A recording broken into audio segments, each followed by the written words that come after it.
Welcome to Inside the Upside Down. A little unorthodox here. Shauna's sharing it out.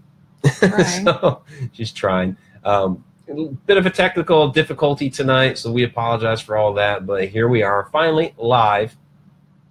And really do want to thank Shana for, she's the one that said, hey, let's go live tonight. So, you know, we attempted that on YouTube. Of course, we had some issues there, I think, just with the bigger video channel. And, of course, it's going out to Periscope as well and all that crazy stuff that we were just having some issues there.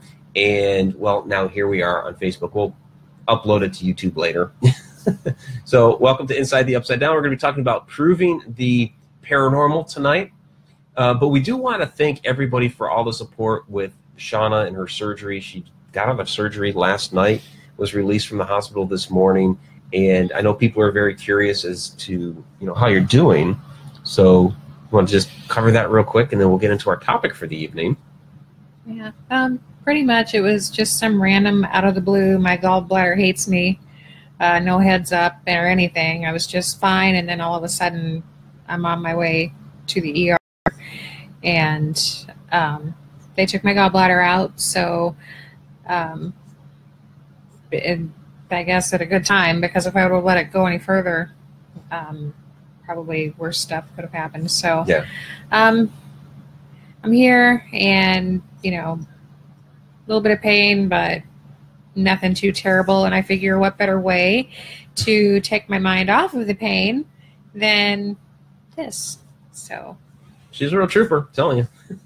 She's a tough one. So, Jesse, my cousin Jesse, saying glad your surgery went well and that you're doing better. Thank you. Rebecca Gardner, glad to see Shauna's doing well. People are sharing stuff. Bree Jones, hi guys, good to see you, Shana. Georgia in there yet? I think so. So, all right, everybody. Well, thank you for joining us. Really do appreciate that. So thank you for sharing the event and all of that. I know Shauna's working on that too. So because we're doing this a little bit differently tonight. So we're also doing it from Shauna's living room, which is a little bit different. So we don't have the colored lights and all that stuff going on. Because I was in a rush just to get out here because of her surgery, and I didn't know what, if anything, we may be doing. Yeah, you can see she still hurts. It hurts to move around a little bit. Yeah, I was just grabbing stuff to go, and so I had the regular lights, but I didn't bring the colored lights. I didn't bring the little box to hook up the regular camera, so this is off the webcam, so just very, very unorthodox tonight. And then just the fact that we're going to eventually upload this to YouTube rather than just straight live broadcast on YouTube. So definitely very different tonight. So really appreciate all of you. So proving the paranormal. So I came up with this as a Inside the Upside Down topic. You know, it was kind of meant to follow up on the whole mirror thing, because we're going to be talking mirrors and Inside the Rabbit Hole, which we still will do. You know, as type of, you know, portal, supernatural activity, all of that. And then because a lot of that, you know, you're talking portals, you're talking a lot of different theories. You know, how do you, as an investigator, prove these things in the paranormal? So I always like to say, and I think you agree with me, that what we're dealing with here are all theories that in order to quote unquote prove, there's not really a way to do it. You know, people talk about there being a scientific method, using scientific equipment, all that. With the paranormal, you know, we use scientific means. We're a scientific, you know, paranormal group. Well, that's fantastic. That means we're using a lot more, you know, equipment, gadgets, all of that. But there's not a controlled experiment with the, you know, when we're investigating the paranormal, because you can't make it happen on demand. There's no control object in there that works consistently, and so it's very difficult, really, to quote unquote prove the paranormal. And so and we will take, you know, all kinds of Q&A and stuff in the chat. So yeah, Michelle Taylor, aren't you supposed to be resting? You just had major surgery. Well, technically I am resting. I've discovered that it doesn't feel so good to get up and down and to lift tiny things even. So as long as I'm still, I'm not doing too bad. Doesn't hurt to talk, really. So we figured we'd give this a shot and see how long I can hang. Yeah. And there's a lot of well wishes for you. Amanda Donaldson, Katie Hopkins, Kerry Parrish parted company with his gallbladder back in 1995. Patricia Beaucamp, positive healing. So you have a lot of well wishes. There's I've Dan Klass in there. seen a lot of people talking about, their gallbladders being history and, being better for it. I didn't even really know I had any problems. I've never had any kind of, pain related to it or a heads up. So it was just out of the blue. I look back over my diet and stuff like that, and it's not that bad. So, I really didn't. Who knows? All I know is that it's gone, and yeah, she actually does keep a really good diet, much better than mine. Shauna's usually on my case about my diet, and in fact, what's really ironic, and I know we'll get to the paranormal stuff here, but I know Shauna's gallbladder is going to be a topic here. What's really ironic is that I have gallbladder issues. In doing some the testing. I was trying to find the right word. Sorry. I'm doing some testing on my liver. They actually found that I have a very enlarged gallstone, that it's too big to fit into the duct, so I'm not going to have the problem that Shana had, where also wake up, or I guess you were actually awake at the time. I didn't even get to go to bed. Yeah, she didn't get to go night. to bed. So instead of having that moment where, massive pain, unless I let it go way too long, mine's not going to get stuck in the duct and have that. So it's just growing and growing and growing. At some point, I need to get it removed. So we'd already been looking at diets for me. And then this happened to her. So now we get to diet together. We get to diet together. So just the irony of it all. So, yeah, this is becoming the gallbladder episode. The gallbladder inside Shauna's gallbladder. Inside Shauna's gallbladder. I have a picture of it on TV, but I'm not going to show anybody. So we don't need to get. I haven't looked at it yet. Yeah. We haven't actually been inside, but I'm going to later because I'm kind of curious to see what it looks like in there. I want to keep the stone when mine gets. I want to keep the stone and kind of shake my fist at it. He's going to name it. Yeah, he's going to put it in a little jar and sit it up, and it'll be the motive for, keeping a well-balanced diet. So, gallbladders aside, the paranormal. So, probably, that's why I said it doesn't scroll.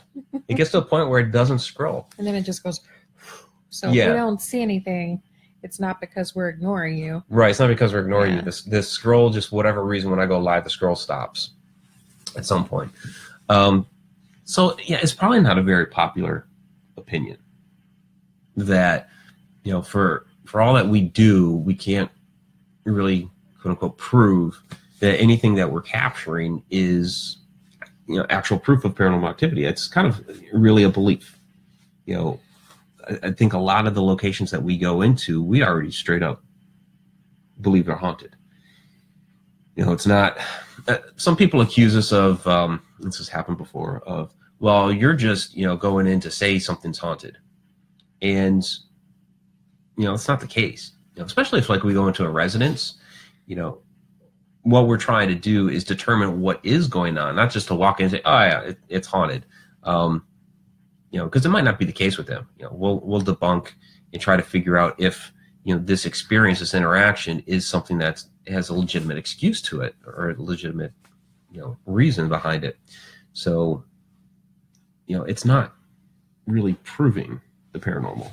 It's proving that there's something going on. It's proving that there's something that's not necessarily normal. It's not, just regular human interaction. It's something different than us. And so, just based on our experiences and our beliefs, we have, we call it paranormal. It's activity, it's paranormal activity, but, but there's still a lot of unanswered, questions. And there's still a lot of activity, that happens that can be explained away. it's not paranormal. So Yeah, Robert White is saying you try to find the cause and then help the residents if you can. Yeah, it's probably the one time where we do, try to quote unquote prove whether or not something is really haunted or really paranormal. And what we're doing, the tactic that we're taking is, okay, so you're hearing this bump in the wall. Is that something with the plumbing? Is that, shoot, it could be a mouse, it could be the house settling. So there's a lot of different things that we're looking into to see, okay, why is that happening? A door closes on its own.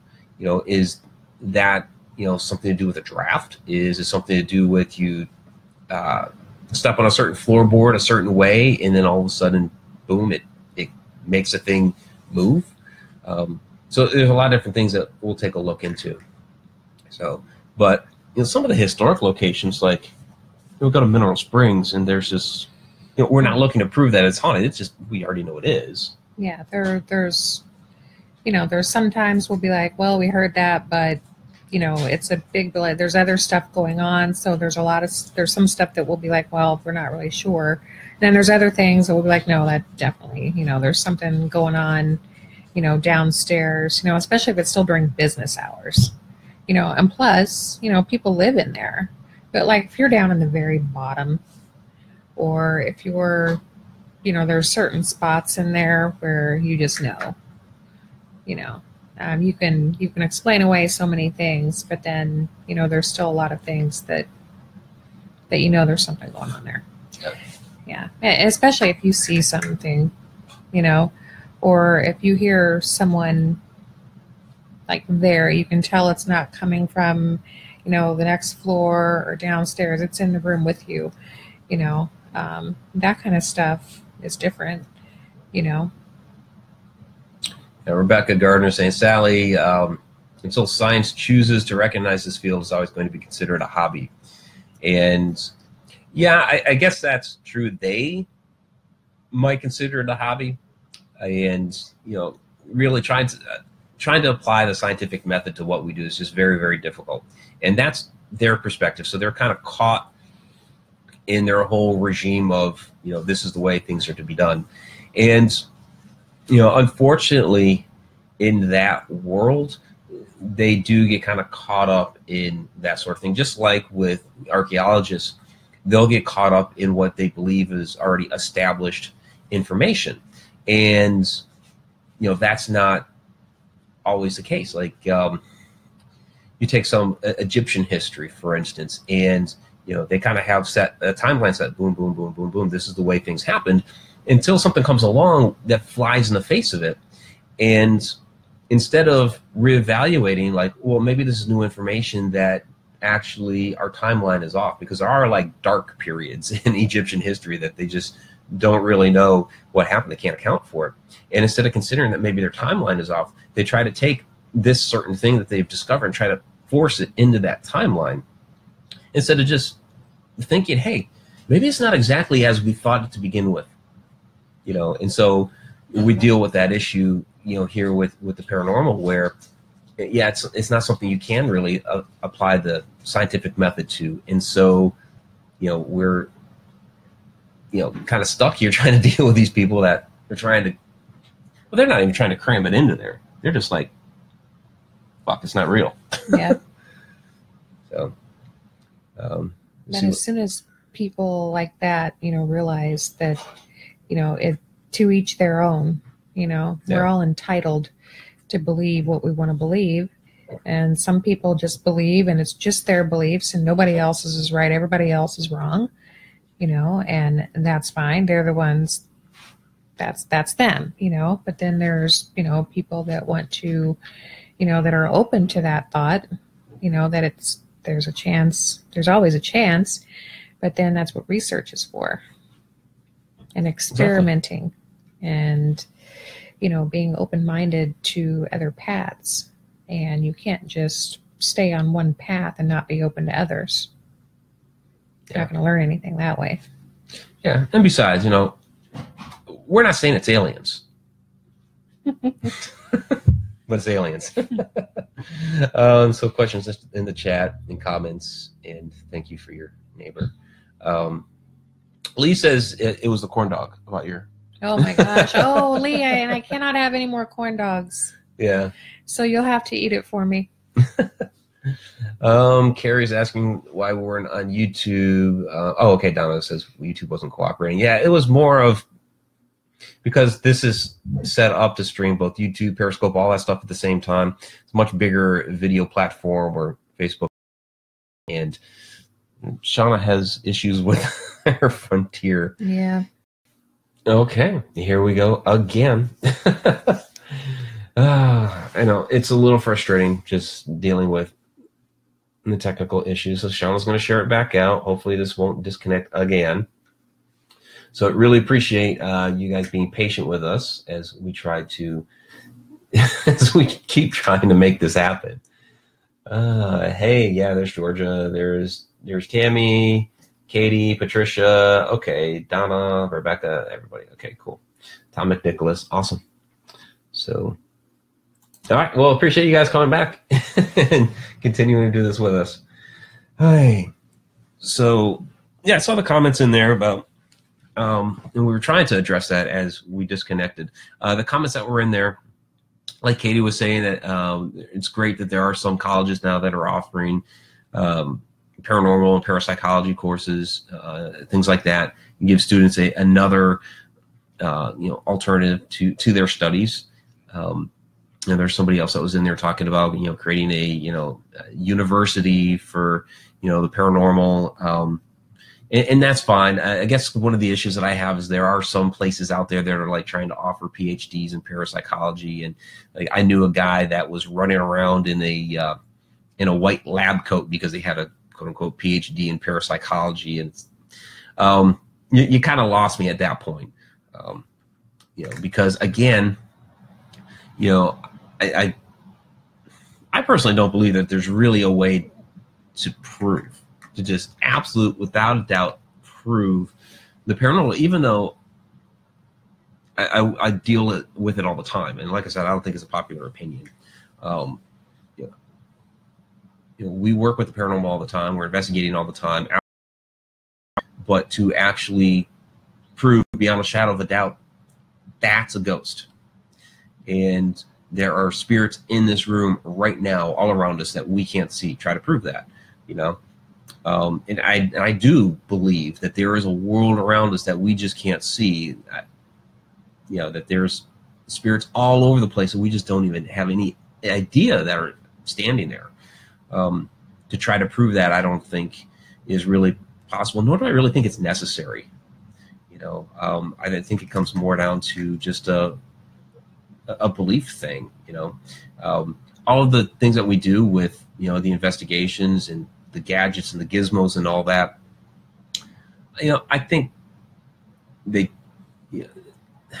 try to prove that there's some sort of activity going on, that there's something a little different that's here. And I think they help us to tell the story of what's happening there, whether it's Mineral Springs, that there's, the stories of Pearl and, the little girl, and even the, Mr. Grabby, or whatever we call him. There's a story there. When it comes down to somebody's residence, you want to be able to see if there's something abnormal going on that can this be, is this something with the structure? Is this something with the plumbing, whatever, or is it something else? So I don't know. I think, and unless it's just blatant in your face, human, or apparition, a shadow or something comes up to you or interacts with you, because, an apparition could show up and not even, it can't interact with you technically. That's, as we've said before, it's just energy. It's just there. I put more faith in the things that I can interact with. Even then, you can't say 100% for sure what that is. But if I can see it and it can see me, if there's intelligence in its gaze, if it's interacting directly with me, just for my personal opinion, I'm going to say that, that's paranormal activity. I saw proof with my own eyes and I interacted with it. But doesn't do me any good if I can't catch it on video to show it to other people, which, Yeah. Then at that point, it's just people either believe me or they don't. Yeah. And your guys' comments are interesting. Katie, the lab coat was a bit much. I know. It was definitely much. Donald Gordon, considering science hasn't yet pierced the veil of the other side, then how can they require proving it? Yeah, that's a great point. And they haven't gotten to the other side. They haven't been able to prove that there is an afterlife, let alone paranormal activity. So it really comes down to belief. And I think Robert White, when science runs off belief, then it will be able to. And that's kind of the thing, is that it comes back down to, that difference between science and religion. And, believing the paranormal isn't really a religion, but it is a belief. And, science has always been, you need this, you need this, you need this. And, I've always thought, from my own personal viewpoint, is that they should learn to work together. I think that you can use science to, prove belief, or at least show that it may exist. And some people out there do try to do that. There's a lot of scientists that are just like, no, it doesn't. It's one of those real, touchy gray areas. And so I think that's where the paranormal field is at. And you have a lot of, I think there's a lot of people within the field that they still either want to be one side or the other. Like, we're only going to use, the gadgets and try to prove everything, quote unquote, scientifically. And there's others that are like, well, we're only going to use the belief side of it. And it's just, strictly going to be whatever we feel. And I think it just all goes hand in hand. And that's the difficulty, is in trying to figure out how those two areas cohesively come together. So, what else you guys got? So Carrie's system crashed. Okay. Bree Jones, I think maybe some people are just so pig-headed that spirits just don't want to communicate with them anyway. Well, yeah. I think that happens a lot, when we get people insisting that you talk into the red light, or they're not going to believe that a spirit is there unless all the lights on the meter light up, and I think that just comes with not really understanding how that other side works. And I don't claim to have all the answers, but I do believe that, I don't know how it all works, and I don't think that any one of us really do know how it works. I think it's all theories.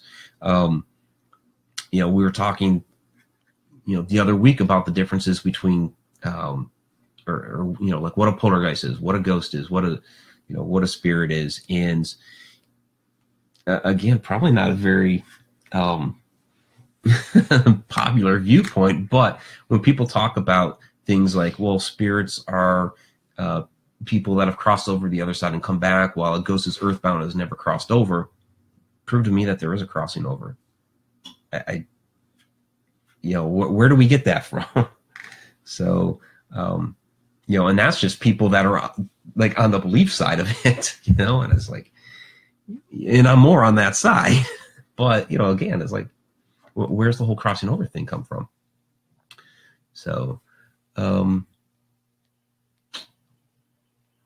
yeah, Tom, when I die, I'll come back and tell you all about the other side. Okay. That's what I hope.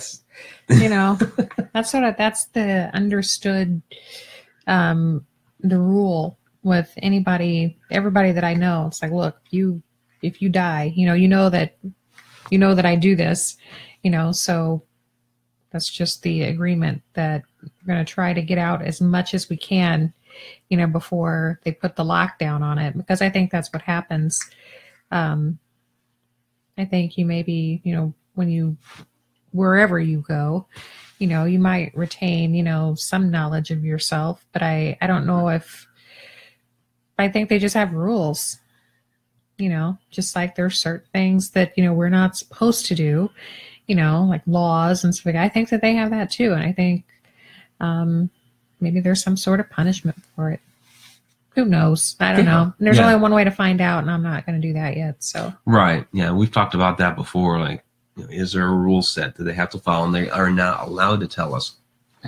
We don't know, or is it just not necessarily a rule set? Maybe they get, they get into that afterlife, and they're like, oh, that's why we're not supposed to say anything. Because how many people have we known that have been involved with the paranormal that have passed away, and yet we see and hear from loved ones and people from the other side off and on. So you would think one of them would say, hey, this is the way it is. And we ask those questions all the time of, what is it? What is the afterlife? What is it like over there? How do you see us? All those different things. We might get a little information about who they are, how old they are, where they're from, things about their life. But when it comes to that other side, we don't get that. Jesse Limecooler from Belvoir Winery is congratulating us on the Ultimate event. Thank you, Jesse. You should come on down. Yes. And we should set up something at Belvoir too.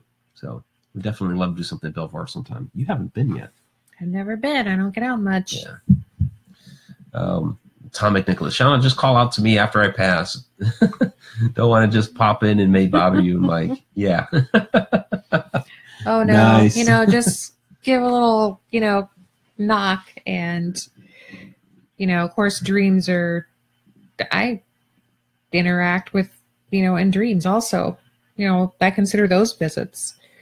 Maybe they don't feel comfortable, visiting me in my home, so they, come in a dream. I think those are visits too. So you're welcome to do that also.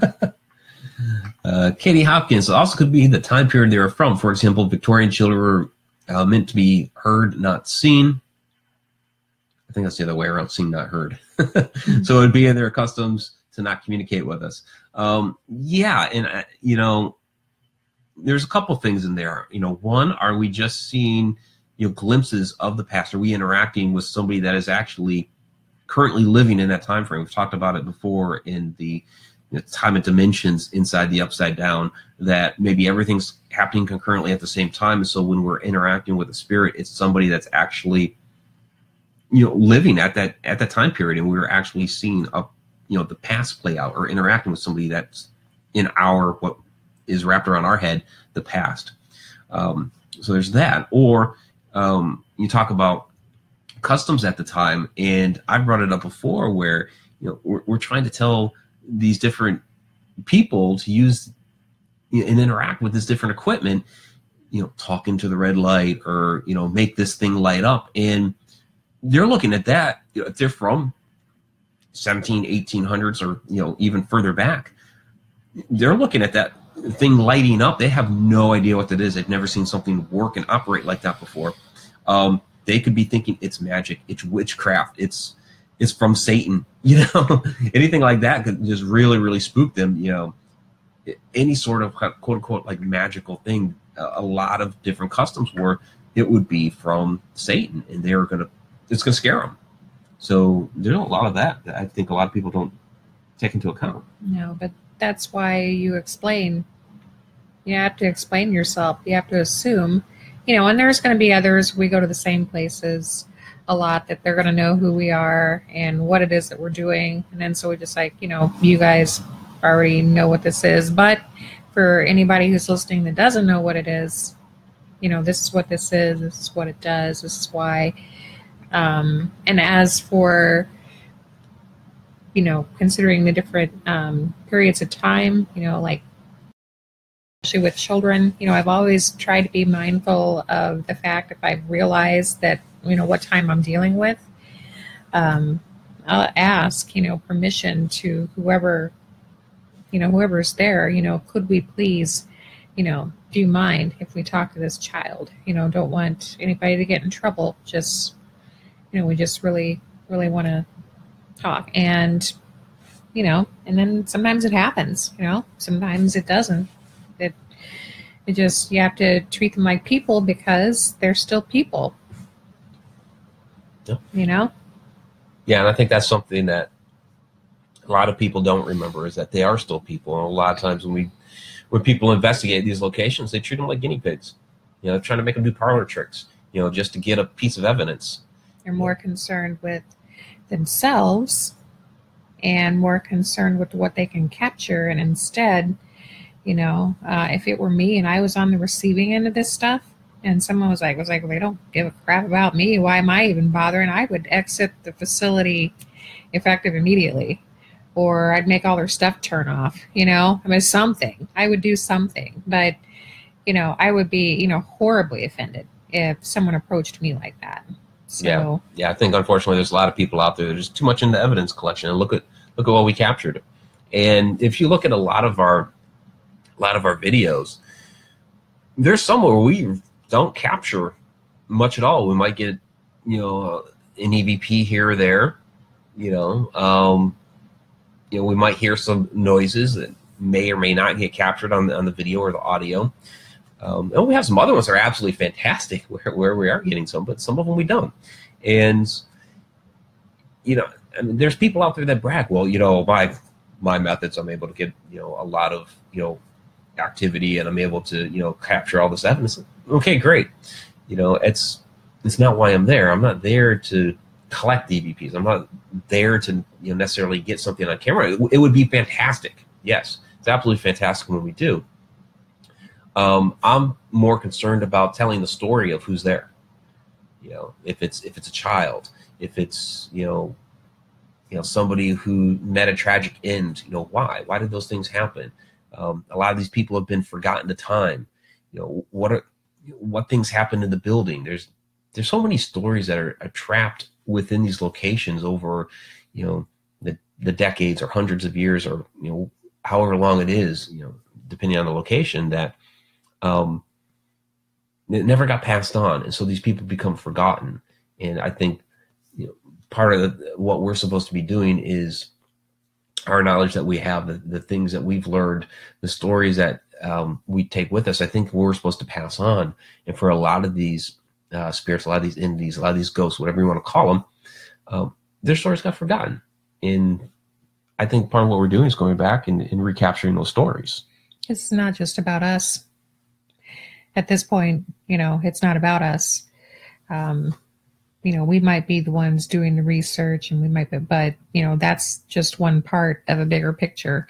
You know, if I could, you know, help somebody, you know, be remembered and tell the right story and give the facts, you know, whatever you can find, you know, don't just make stuff up, you know, and be like, oh, just, you know, yeah, this, you know, person did that. That's, you know, urban legends are cool and all, you know, it makes for good story time, but, you know, find the facts, find the truth. Mm-hmm. Otherwise, why even bother? If you're in it, you're not looking for the truth. And that is always going to be my opinion. Absolutely. Rebecca Gardner saying residual and intelligent spirits are so different in communication. True. Because, yeah, residual is just, it's a playback. So you're not really communicating, you're observing. Let's see. What else do we have? Katie saying I swear it's Monday. Feels like it. Sorry, just looking for questions you guys may be having. Michelle, is this live now? Yes, it is live now. Rebecca Gardner, people need to be respectful, but those that aren't being respectful in life certainly are going to be respectful to the deceased. Well, yeah, and that's something is when we talk about some of the spirits that we interact with, yeah, there are some, this kind of comes into the demon thing. You know, a lot of people will be like, oh, I got a demon in my house because, you know, maybe something flew across the room, or, you know, something was mean to them or what have you. And it's just because it's a mean spirit doesn't mean it's a demon. It's just very likely is you have a human spirit in your house that they were a jerk in life and now they're a jerk in death. So we deal with that. Yeah. I mean, I can't really say, you know, I've been pretty uncomfortable with some human spirits, you know, in my time, but I would like to think that, you know, my little voice would tell me, you know, something would tell me, you know, that this is not something human that I'm dealing with. And I've never really had that, so, and I've been, spooked out of some, places in my time, but it's just, sometimes the energy is just a little bit too much. And then, other times it's just too much going on all at one time. It's just overwhelming. That doesn't mean, that I'm dealing with a demon or anything. This ain't TV. Yeah, TV is all has to be demons now on TV. So, we'll prove that it's a demon, right? When we did the case in Edmond, Oklahoma, that was on The Haunted, it was a mean, nasty, malicious spirit. It kept, the way it kept messing with Taliesin and terrorizing her in her room, terrorizing the animals in the house. Our occult specialist at the time and Carl Johnson agreed that it was a quote-unquote wraith, which would be a human spirit that has become malevolent after death. But even then, I would say prove to me that it's a wraith. Prove to me that, because the way I take that definition was that it was, I guess, a relatively decent human being that became malevolent after death. Well, show me how it became malevolent after death. It could have been something that was mean, nasty, and malevolent in life, died, and then was still that way after death. And that's a case that I worked on, got on TV for and all that. And I respect both Chris and Carl. But still, it's like, how do we know this for a fact? Because I've actually been asked that question. How do you know it was a wraith? And it's like, those guys said so. But I mean, that's about all I have to go on. I didn't make that assessment. What I knew was that, from what I could tell was that it was a human spirit and it was nasty.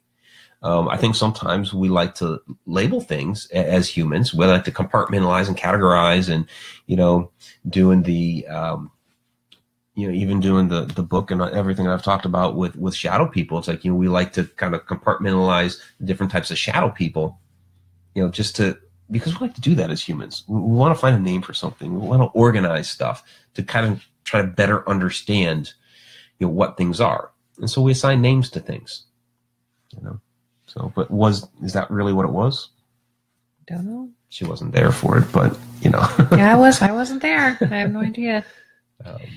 I can't prove anything that I wasn't there to experience on my own. And that doesn't mean that if someone tells me, oh, something happened to me, this is what happened. I wasn't there, but that doesn't mean that I'm not going to take into consideration the fact that there's been stuff that's happened to me that nobody saw. I know what happened to me, but I have no way to convey, that if I couldn't capture it with something that can play it back, and so it all comes down to trust at that point.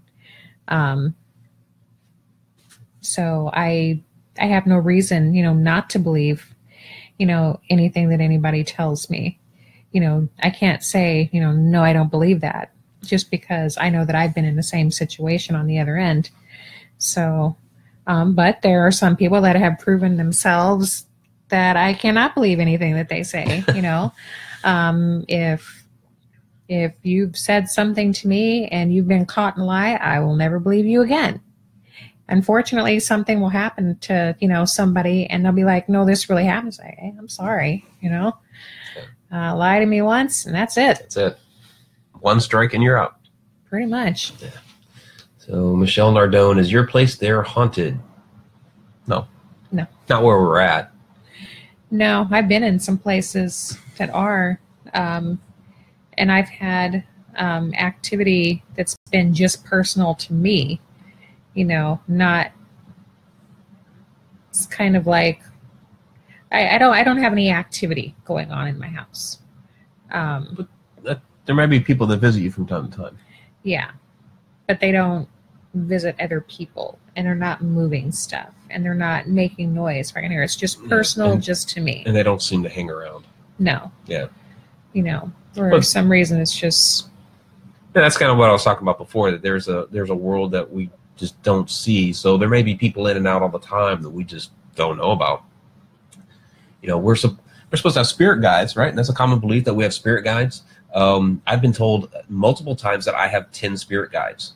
And so I tend to believe it because a couple things. More than one person, completely different people at completely different points in time, like years apart, have told me that. And the number 10 has kind of been prevalent in my life. So it's like, okay, that makes sense. Well, if that's true, the room would get really crowded really quick if we could like see them. I don't know if they're sitting up here on the couch, if they're over there. I don't know. But if we could see that, it's okay. But again, how do we prove that? To my knowledge, I've never met a single one of mine. Yeah. They didn't identify themselves if I have. And it's not someone that I've seen, except for places that I go, that are, I've seen, spirits repeatedly, but it's relevant to the place that they're in, and they don't follow me. So, someday, if I'm meant to meet my spirit guides, I'll meet them. I don't feel like I've done it yet. Yeah. Some people say you see them when you astral project. So I don't know. I've had one very semi successful attempt at astral projection. And I wasn't necessarily trying to do that at that time. And my attempted ones since then haven't worked. So I don't know. Denise Pridemore, thanks to television, people believe that demons are common. Yeah. And Kia says, I have a demon in my house. 2 of them, actually. One named Georgia and the other Charlie. Cutest demons ever. Yeah. Rebecca Gardner, falsifying evidence, history of a location, creating / conjuring spirits in locations are highly unethical and shouldn't be promoted and supported, in my opinion. I agree with that opinion. Absolutely. Yep. Let's see. Yeah, and then Rebecca following up with the demon stuff. It's usually an angry or irritable spirit, rarely demonic, unless it's been called conjured at the location. Right. I agree with that as well. Yep. Because something's malevolent does not make it demonic. Donna,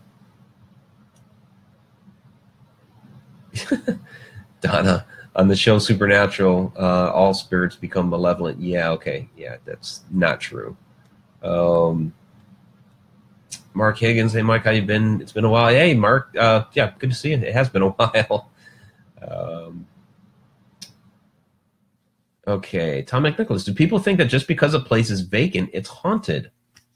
That's a good question. Because we do tend to like to go to abandoned locations. I'll tell you why I like going to abandoned locations. It's because, especially if it's one that has no electricity, nothing going on that can manipulate anything. I kind of prefer abandoned places because they're quieter. I think they're easier to open up to. There's less things to be like, well, I'm not really sure because, people live here and then, it could be this or it could be that. There's all these other factors that could be causing the activity in question. But when you're in an abandoned place, especially out in the middle of nowhere. Yeah. Then, and stuff is going on, there's less things that it can be. So that's, and with abandoned places, there's just that. You get that. It's a cool factor. It is. I mean, with abandoned places, you can just feel the age, the history in there. So, that's like when I first walked on the goldenrod and walked into the lobby area. I could just like feel it all around me, just seeping out of the building. So yeah, the old abandoned places like that, haunted maybe. Very cool historic vibe of historic energy that you can feel, definitely. And like Shana says, they're quieter so you can hear things better. If they have, usually abandoned places don't have electricity. So if you're getting things like, basement of the Great White House at the 101 Ranch, Ponca City, Oklahoma, out in the middle of nowhere, no electricity anywhere nearby. And we're in that basement and getting hits on the K2. Is it paranormal? Maybe. Seems responsive at times, so maybe. Again, doesn't prove that there's something paranormal there, but it does really make you wonder that, okay, maybe there is something going on here because we shouldn't be getting any EMF down there at all. So that's one of those things that it's you chalk it up as, well, that's something out of the ordinary that has happened. Are there other things similarly out of the ordinary that are happening? So then you try to get EVPs and things like that to try to build your case. Does it prove it? To some people, they would say, well, that works for me. For other people, it doesn't. So, let's see, Michelle Nardone. So she's following up on the whether or not this place is haunted. This is an interesting question. Would there be a little boy hanging around? Well, I've never physically seen him in the house, but he has visited me. Actually, there's been a couple of them that seem to be attached to me, but not my home. I don't know the history of where I live. I don't know the history of the land. I've never checked. Usually I do. I didn't. But yeah, I know there's at least a couple of little boys, that I wouldn't say they hang around, but they know how to find me. So, yep. Kia, this is an interesting question from Kia. Is it possible it happened the opposite way? David's grandma was said to be a really awful, mean woman to everyone. In death, she is very calm. She paces like Shana.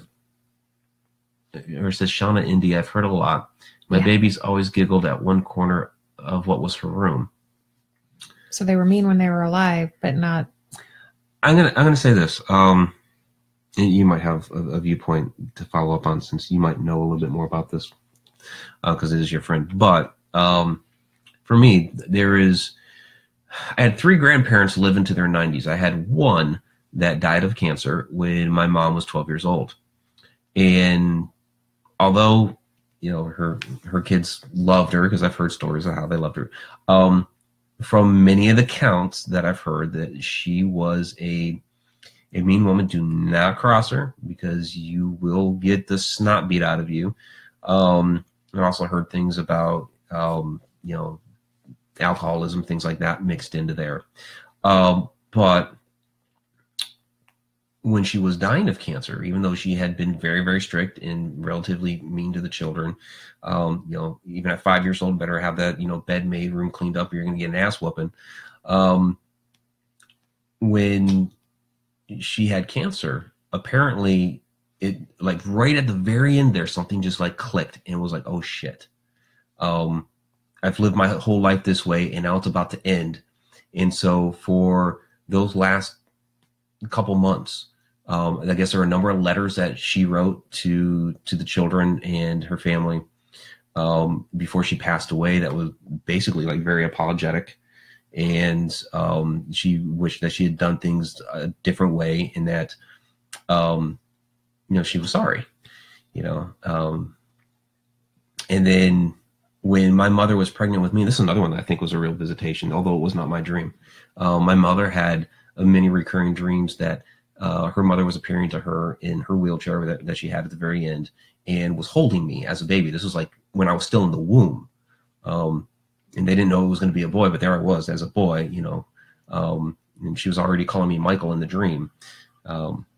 So, I believe that was a real visitation there, but a very, different kind of sweet woman after the fact. So I think maybe for some it does click, like, oh shit, what did I do with my life? And like change there at the end. Yeah, I have experienced the pacing myself. Like, this is the pacing in Kias? Yeah. Okay. I've experienced that myself several times. There were times that, something had definitely, stopped, and I usually had my, I had it covered, because I didn't want to, I didn't want to see that. So, and it would happen constantly. I mean, just consistent, just pacing, just back and forth, back and forth, back and forth. So, I mean, that would wear me out at my age, so there'd, been a couple of times I've been like, just shh, I'm trying to sleep, but yeah, so I can vouch for that. at least. I didn't really, know her. So. But you've heard the pacing. But I've heard the pacing for sure, yeah. Cool. From Bree Jones, this is following up on the spirit guides. So we're a bit behind where they are in the chat. I know, sorry, but do we have a Shananigator? Donna's doing the shenanigating because she's got the question up here from Tom McNicholas about the vacant places being haunted. So she's shenanigating. Yeah. Thank you, Donna. I can't even see that far away. Yeah.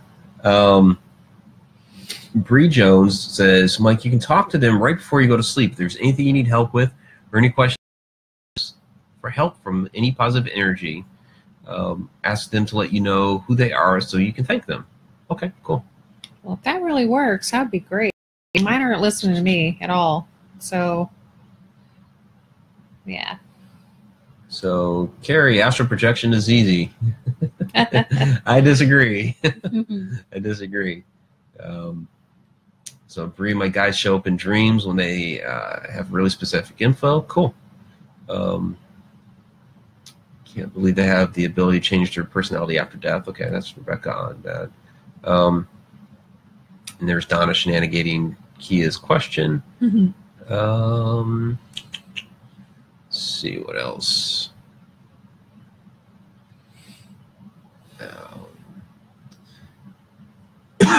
Donna, I find it interesting when an EVP doesn't match up with any known incident at a location. I have a story about that one. Go for it. Yeah, at the cafe, my group at that time and I had this file, computer file, WTF file, because we're like, why is this even relevant to anything that's going on, And if it was something that we knew we were going to have to follow up on, it went in there, We had asked for a name once, and it was usually pretty rare when we got one, but we got one. And they called themselves Ferdy, and, Ferdie, and we, it wouldn't have been a very common name for the area. And there was only so much, at our disposal that we had to do research, except for the mayor, who kept newspaper clippings of just every event, in the area, tragic or non-tragically. And we kind of decided to pick his brain for a little bit because he'd been around, and he was there through all the different things that building had been. And he was privy to a lot of the information about the many deaths and tragedies that happened in the area. And there had been a lot of them in that one spot, which I believe is one of several reasons why it's as active as it is. But anyway, we had told him about a recent EVP that we had captured. We'd asked for a name, and they said Ferdy. And he says, so we played it for him, thinking that maybe it might, be someone that he knew. We didn't even know what time we were dealing with, but he dug through his stash and found a newspaper article, a clipping about a guy that had died and was drug into the back room of the building. And his name was Ferdinand. There you go. So, we figure that Ferdy was short, could have been short for Ferdinand. And, we took it out of the WTF file, because now we had, an event, to attach to it. And he ended up, giving us a little bit more information and stuff like that. So once we got a name, we ran with it. He learned our names, and he was always asking for help, back there. And of course, that's another sad thing too. Yeah. It's like they're interacting with us, but they're reliving, it's kind of sad, to make me wonder if they're being forced to, relive that or remember it. Is that why they're asking for help? And, calling us out by name, to ask for help. So, yeah, that's sad. Yeah. But I would say on that, the key is any known incident. I mean, at a location, especially like the FA, it's been around how many years? there's no way to know all the incidents that have happened there. I mean, the little bit of history that you know about a location are just like snapshots in time, and even some of your bigger stories of a location happened over, maybe a day or two, and you don't even have every single incident that happened within that day, so there's millions of interactions that happen at a location. How many hundreds or thousands of people have passed through the doors, so it just because you don't know that it's associated with anything there, it doesn't mean it's not. So Maria Martin is sending you some love. Thanks, Maria. All right, per Tom McNicholas, does REM sleep open up psychic abilities? I think that you're able to. I mean, I think we could visit it at night. I think there's a part in our, whatever is in our psyche that might be closed off during the day that may open at night. I know you get visited at night sometimes. Yeah, the majority of the time is at night. There's been a couple of times where it's happened while I was in the middle of doing stuff during the day. But I think some people are able also, to block it out, too. And I envy those people sometimes because, at will, they're able to just be like, nope, it's a work in progress here. So. Cool. Reed Jones, this to you, darn guides. I don't know if family history makes any difference, but I'm part Native Canadian, and my life guide introduced himself in a dream when I was 12 years old. Hope you get to talk to yours one day. Maybe you just haven't screwed up enough yet. Michelle Nardone, I dream in color. Also have any of my senses, so all feels absolutely real. Even was in love during a dream. When I woke up, I just started crying. Interesting. So yeah, the whole thing about people are only supposed to dream in black and white is total bunk, total BS. I don't know why that was spread around. Like when we were kids, that was a thing. I've always dreamed in color. I've always dreamed in color. Yeah. And in animation. I mean, I've had it all. So I don't know. I don't think I've ever had anything happen to me in black and white, really. Okay, Donna's saying that at her historical society, they got a couple times let them burn and help fire. There's never a known fire on site or around the building. Doesn't mean there wasn't one, though. It's just sometimes things, and I don't know how old that is. You're in New York, so it's probably a couple hundred years old. Probably not all fires were reported, or even if they were, maybe it's still, trapped there in history somewhere. Like when we were at the house in Moberly, they had no idea that there had been a fire there. But there was evidence. I had found it like in an old, I think it was a newspaper clipping, but the owners had no idea that there had been a fire there. There was some evidence because we saw it when we looked in the walls. Like, yeah, actually, here's some charred boards here. So yeah, I know that is a record because it was in a newspaper, but you would have had to know to look for the newspaper. I was just searching on address, see if anything would come up. So, yeah, I mean, there may have been a fire there and just never reported, never made it into one of the annals, or or maybe it is in there somewhere and just it hasn't been found yet. I think it's one of the wonderful things about the paranormal.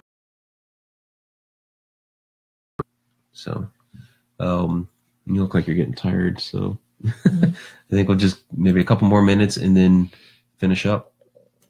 So, Bree always dreams in color. Rebecca, I don't like to be the researcher until after investigation because we want to get your own information first. I actually prefer the opposite because I use the information as trigger objects. Yeah, and also, to each their own. I just prefer to know ahead of time. Yeah. Also, the goldenrod would be a good example of why now I want to know the history before, because you never know when it's going to be your last time in a place. Yeah, because that really annoyed the hell out of us that we had just found out about Charlie, like that very last investigation, like probably toward the end of it, that we had just found out that had been Charlie's back there, and it made stuff started clicking as to, oh, that's why we were getting this and getting that.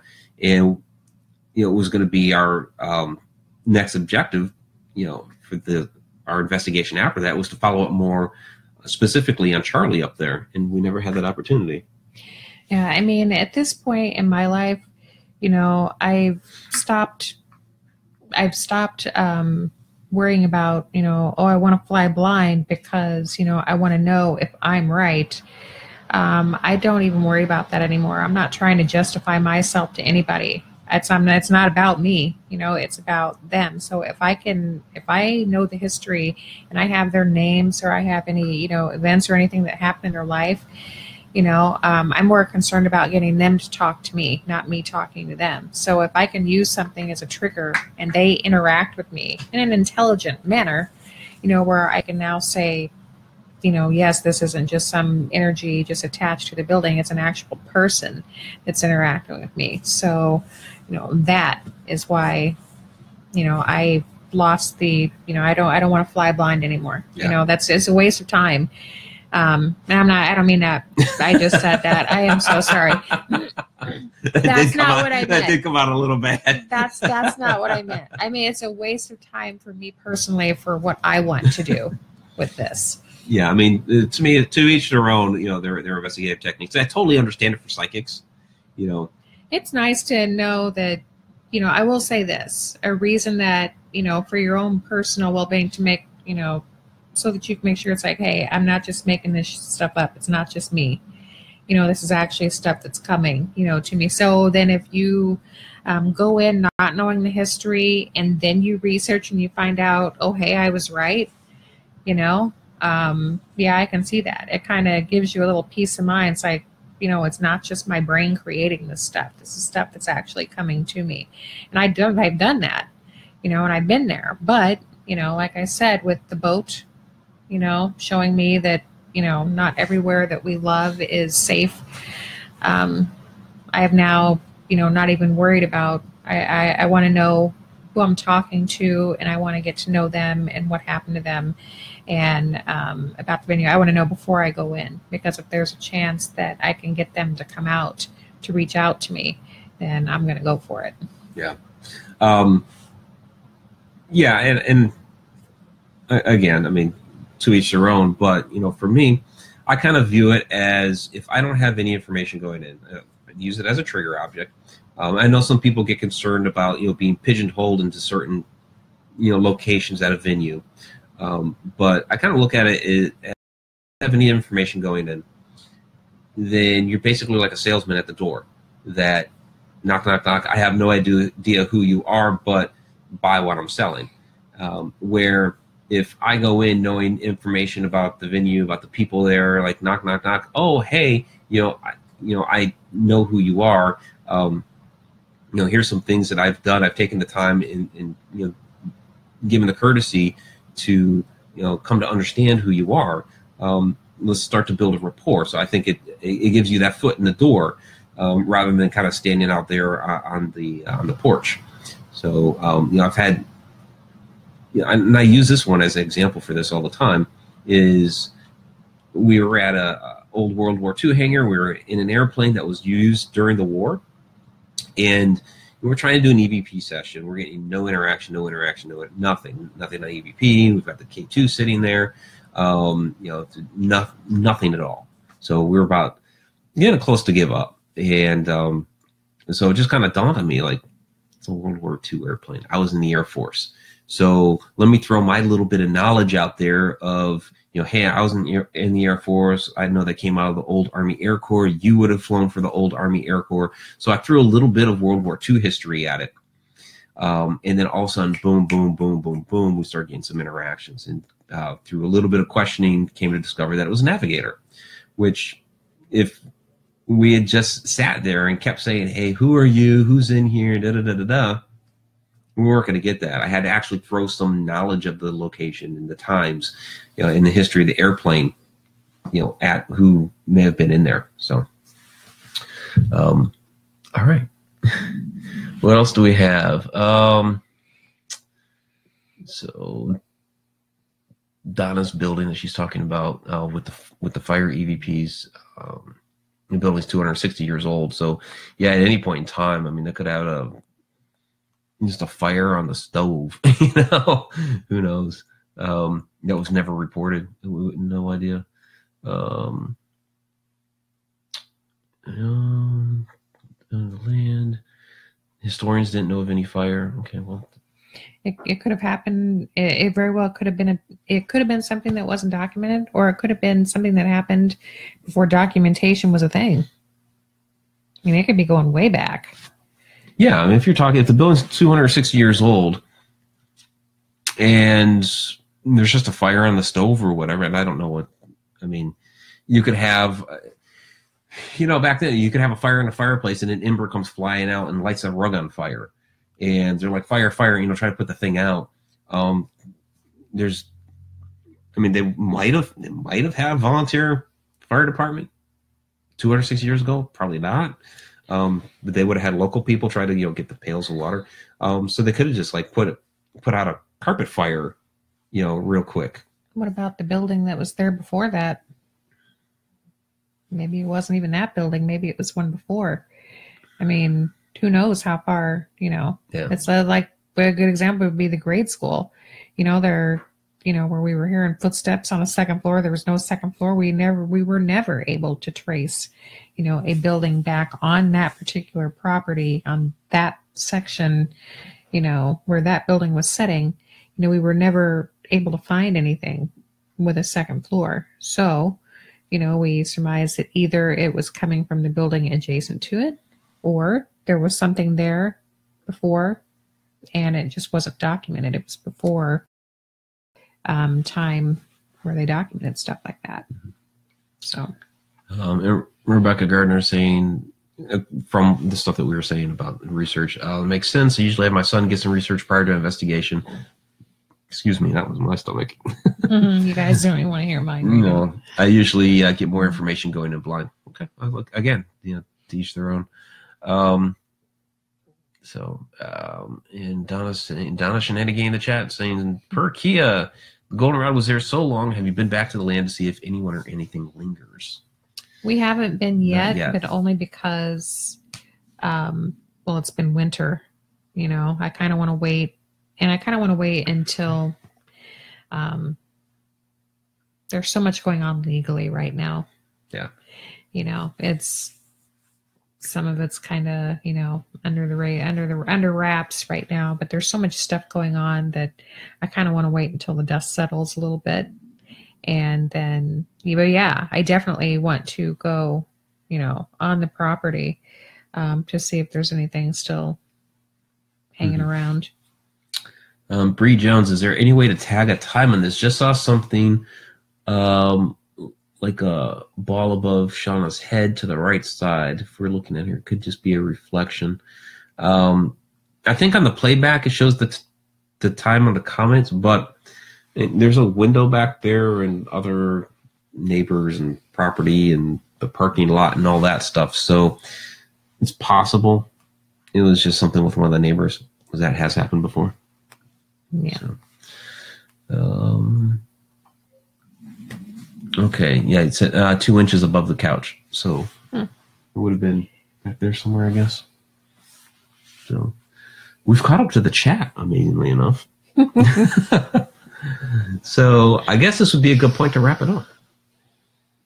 What do you think? We've gone quite a while. Yeah. Yeah. So we got started. Well, we ended up doing this. We got started late because we came off of YouTube to do this on Facebook. Because the Facebook video feed just is not as good of a quality as YouTube. So work here. Thank Frontier for that.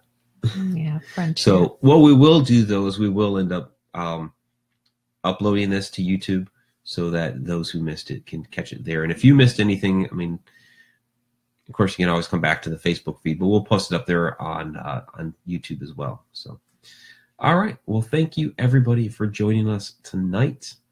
What's coming up? What do we have coming up? Well, we have Friday Night Ghost Frights. I'm going to need to record that here. That's get that uploaded. Fun. That'll be interesting. Yeah, again, I'm not going to have the blue lights. I grabbed the big white ones. I didn't bring the blue ones, so it's going to be different. We have the event coming up June 9th. So if you have not yet checked out our event on the Haunted Road Media page for the Haunted Road Media Paracon in Alton, Illinois at Mineral Springs Hotel. And so it should be a good time. We have a lot of people coming out to that. Yeah, we have a lot of speakers. We've maxed out on that. Yep. Everybody's that's speaking. We do have vendors. So if you would like to be a vendor at the event, let us know.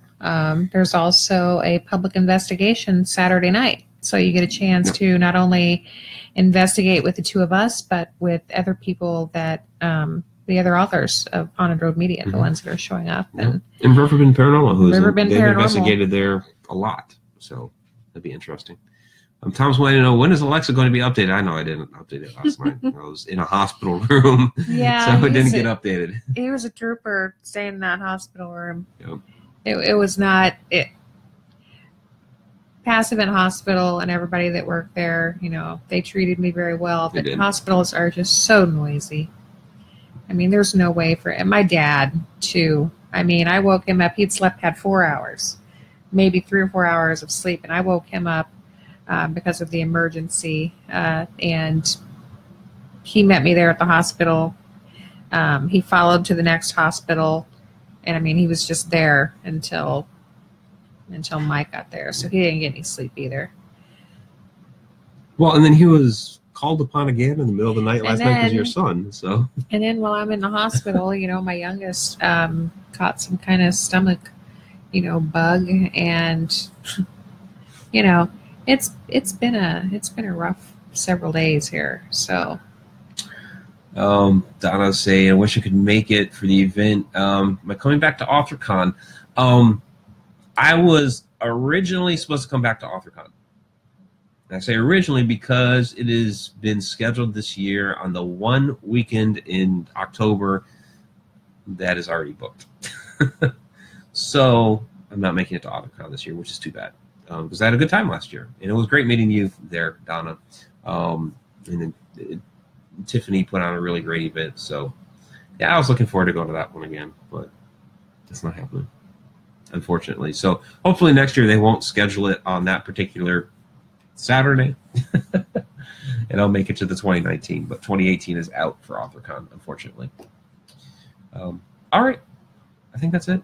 Anything else we need to touch on? We really do appreciate all the support for Shana during her time. So yeah, at least I won't have to worry about it happening again. At least not with that part of my body. Well, yeah, because now it's gone completely. It's gone. So, and these are the new Haunted Road Media T-shirts that Shana has. I'm wearing the Society of the Haunted one, but she has on the Haunted Road Media T-shirt. Yep, it's brand new. Yep. So that's out at Spreadshirt.com/Haunted Road Media, or it's shop.spreadshirt.com/Haunted Road Media. I was got to put the shop part in there. All right, so I guess we have to end the Facebook feed. We'll put this up on YouTube here soon. I guess probably by sometime tomorrow. Enigma Underground Radio is tomorrow night at enigmaunderground.com. Or you can just say, if you have your Alexa, play Enigma Underground Radio. We're on TuneIn and some other places as well. So check that out tomorrow at 8 Eastern, 7 Central, and then Friday Night Ghost Rides. That's it. I do have more coming up from I just did an investigation of House Reformatory. So that's a video that I was starting to work on before coming out here. So that'll be out soon. And then Maria, don't ignore the blonde. She loves you both. Thanks, Maria. Appreciate that. So Tom's shirt comes tomorrow. That's right. Tom did order one of those shirts. So that's cool. All right. Have a great night, everybody. Until next time.